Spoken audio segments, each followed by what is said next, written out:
I'll tell you what triggered me to create an episode about this. I speak to a lot of edupreneurs, not just tutors, and a lot of them really struggle to own their space, especially on LinkedIn. They say they feel intimidated, they feel a pressure to be a thought leader, and they don't know how to be one, and so on. And this makes me quite sad because I have been that person. When I first started on LinkedIn all those years ago, I actually felt quite lost. But over time, I realized that people want three main things. They want content that makes them think, content that sparks a discussion, and content where they learn something new. And you know what? People like a celebration as well. And that's it, really.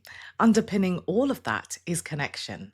My experience has been that people like to feel connected. They like to build relationships, more so on LinkedIn than any other platform that I've experienced. So, in this episode, I'm going to talk about how you can really own your space on LinkedIn and anywhere really. If you decide LinkedIn isn't for you, that's fine. I'm not here to convince you to use it. But if you do want to use it, but just don't really feel confident or you don't know where to start, please don't let that stop you. Use this episode to bypass those blocks. Welcome to the Upgrade Your Education Business podcast. I'm your host, Sumantha, and I'm so pleased you're here. As an education business owner myself and a former teacher, I understand the nuances that only apply to us. So in this podcast, I share fluff-free, tailored and actionable ideas that you can mould to suit your needs. If you'd like to take this conversation further, please do reach out. I would love to meet you. And finally, it would mean the world to me if you could leave a review. That way, you'll be helping me help more people. Thank you for tuning in. Enjoy. As I mentioned in the intro, I chose LinkedIn as the platform to focus on for this topic of owning your space because it seems to be the one that people in the education space, or at least those I speak to, struggle with the most. And yet, it's the one platform where I learn new things the most, where I find out what's happening around us, and where I have the most conversations with people, where I build relationships and connections. So, I would love for you to experience the same. And to do that, we are going to start with the most important aspect of owning your space, and that is to decide what your intention is. What do you want out of the platform? This really applies to anything, whether you're posting on any other platform or doing email marketing, blogging, YouTube, a podcast, whatever really. The reality is, if you don't know what you want, then you risk two things. The first thing is that you risk being disheartened if you're not getting engagement because it's the most obvious measure of success. And secondly, you risk not really knowing what to post or how to do things like optimizing your profile. Now, engagement, things like likes and comments, they're often disregarded as being vanity metrics. On the one hand, this can be true. So let's say you're focusing on making sales, then engagement isn't necessarily a reflection on your success. But let's say you're on there because you want to boost your visibility. Then engagement will push your content out to more people. So it isn't useless. But what I will say is don't connect your confidence on the platform or any platform. Don't connect your confidence to engagement. Just because someone doesn't actually engage doesn't mean they didn't engage. It doesn't mean that they didn't stop to read. They may well have done that, but simply didn't press a button to hit like or write a comment. So that's the first thing. What do you want out of the platform? If you're struggling to answer that question, then don't post anything. You don't have to. Just start spending some time on LinkedIn, start following and connecting with a variety of people, and you'll soon get a feel of the kind of content you're drawn to and the discussions that you really like participating in, the discussions you may want to lead. So if you can participate, just start commenting. With the way LinkedIn works particularly, commenting is actually a really powerful way to boost your visibility and to make connections.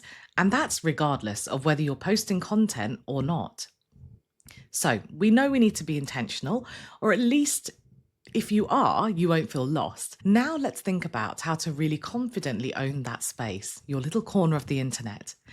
Have you ever started a conversation with something like, "Oh, sorry, I know you're busy. I just need a minute of your time"? Now, I assume that you wouldn't start a post like that, but that feeling often bleeds into us having the confidence to write things like a long piece of content. People often worry that others will find it annoying or that they just won't be interested enough to read the whole thing. Do you feel this way, or maybe a variation of it? In fact, someone recently said that they don't post on LinkedIn because they don't feel intelligent enough. So let's look at these feelings just for a moment. If you were to start a conversation with that apology with someone, so, sorry, I know you're busy, I only need a minute, you're immediately sending the message that what you have to say isn't important, that you don't have the confidence in it, that it's not worth them pausing and taking the time to hear you. So, owning your space, whether it's in person or on LinkedIn or anywhere else, in a lot of ways is actually a mindset thing. Now, this isn't some cheesy, corny, motivational soundbite. You do have something interesting to say. It may not be interesting to everyone, but it doesn't need to be. If you have ever had a chat with a friend or with someone and they've asked you questions, it means you're interesting. You're interesting to certain people, and it's those certain people that you'll build connections with. So, when you combine this with my first tip, having an intention, this gets really powerful because now you have something to say and you know that the right people will be interested in hearing it. Now, you might be thinking, I get all of that, but I can't just switch my feelings overnight. I get it. I really do. And if you just make a start on thinking a certain way now, you will get there. But there's also something you can do to just accelerate that process. And that is to build that confidence and that intention through osmosis. Now, I know that sounds really weird, but hear me out. And if you teach science or something and I've got the meaning of osmosis wrong, please don't come for me. Recently, I decided to reduce how much I post online. It was triggered by a few things, and one of them was data, but also, and this is relevant to what I want to talk about, is I thought, how do I feel when I pick up my phone, open an app, and I just keep seeing the same names on my news feed? Honestly, most of the time these days, I scroll on by, not because they don't have anything interesting to say, often they do, but it's just a bit too much. I want some variety when I open any social media app. And I thought, I don't want to be that person. I don't want to be so everywhere all the time that people actually get fed up of seeing me in the online world. So I didn't listen to a social media guru. I didn't get that from a book. I just learned this lesson through osmosis, from absorbing what's happening around me. Now, that example is related on what not to do. And that's just my opinion, it's just my feeling. But on the topic of working out what you want to be talking about and how to show up, you can learn from the people around you. The best thing I did on LinkedIn, and particularly on that platform, was I started following a huge range of people. My connection list includes people in the education space for sure, but also detectives and coaches from other industries, poets, copywriters, just a huge range of people.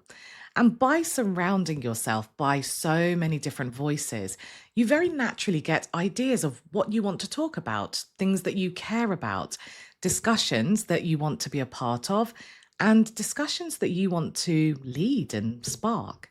And you can only own your space if you get onto the platform, if you use it, and if you enjoy it.